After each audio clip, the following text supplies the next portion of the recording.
The most dangerous part of going back to work isn't the workload, it's the identity you unconsciously step back into. Most professionals don't realize this. They think they're returning to their job, but they're actually returning to an old version of themselves.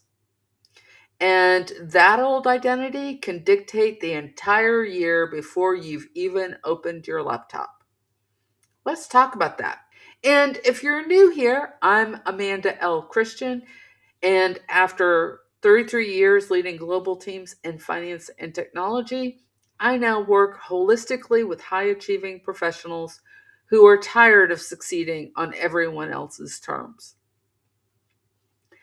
This channel is where we have the real conversations about leadership, alignment, burnout, identity, and how to build a career that doesn't cost you your life. All right, let's get into today's conversation. There are only two ways we return to work after time away: unconsciously or consciously. Most people, men and women, return unconsciously, not because they're unaware, but because the brain prioritizes familiarity over possibility. It pulls you back into the identity that historically kept you safe in that environment. And safe does not mean right, safe just means known. That's true for every human being. So I want to share with you that it was 2 months after I left my 33-year corporate career, I started waking up as someone I barely recognized. A quieter, more rested version of myself. A version who wasn't bracing, a version who wasn't performing, a version who remembered what it was like to breathe. Then I took a new job. Within months, I could feel the old identity creeping back in small but unmistakable ways. My voice sped up in meetings. My shoulders tightened when someone said, "Quick question."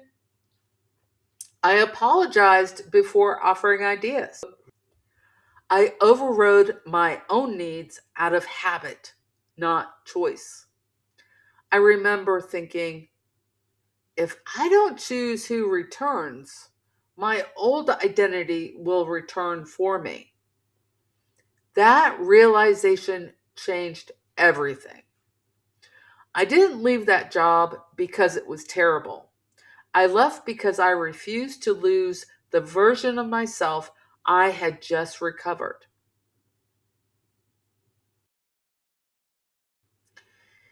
Here's what's actually happening on a biological level. Your brain runs your identity like a well worn program. So when you return to familiar environments, it retrieves the version of you that historically succeeded or survived there. This isn't emotional weakness. This is pattern recognition. So your brain has something called the default mode network, DMN. It stores your most practiced identities. When you step back into a familiar workplace, your DMN quietly pulls up the old version of you, almost like reopening a file you didn't even mean to click. Your nervous system also predicts which identity you'll need before you walk in the door. It does this to conserve energy, which is useful for survival, but not so useful when you're trying to grow. This is why even high achieving professionals fall back into patterns they thought they had outgrown. It's not a discipline issue, It's a brain efficiency issue. Your brain pulls you back into the identity it believes is safest, even when that identity is the one you're trying to leave behind. So let's talk about the conscious return to work. Here's how you interrupt the unconscious return and step into your year intentionally. Step one, decide who's walking back in. Not the reactive version, not the people pleasing version, not the identity built by your old environment. Who are you choosing to be now? Calmer, more boundaried, more spacious, more honest, less apologetic? Your brain needs a blueprint. Otherwise, it loads the old one automatically. Step two, identify the situations that reactivate the old identity. It's never random.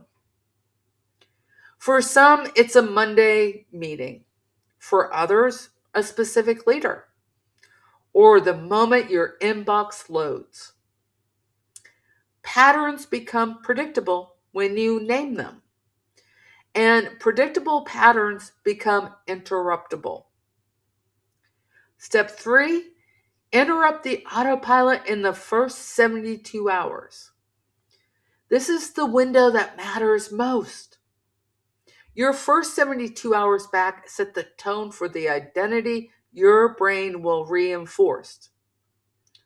One pause before responding, one boundary honored, one meeting entered with a different internal posture, one moment of choosing truth over speed. These micro choices create a new identity groove your nervous system can follow. This is how real change begins, not with force, but with awareness and precision. So, breaks and holidays don't really reset your life. Conscious returning does. And you deserve a year that matches the person you are becoming, not the version you outgrew. If you like this video, please hit the thumbs up button. It helps more people find conversations like this. And if you want more of the real conversations about leadership, alignment, and identity, hit subscribe so you don't miss what's coming next.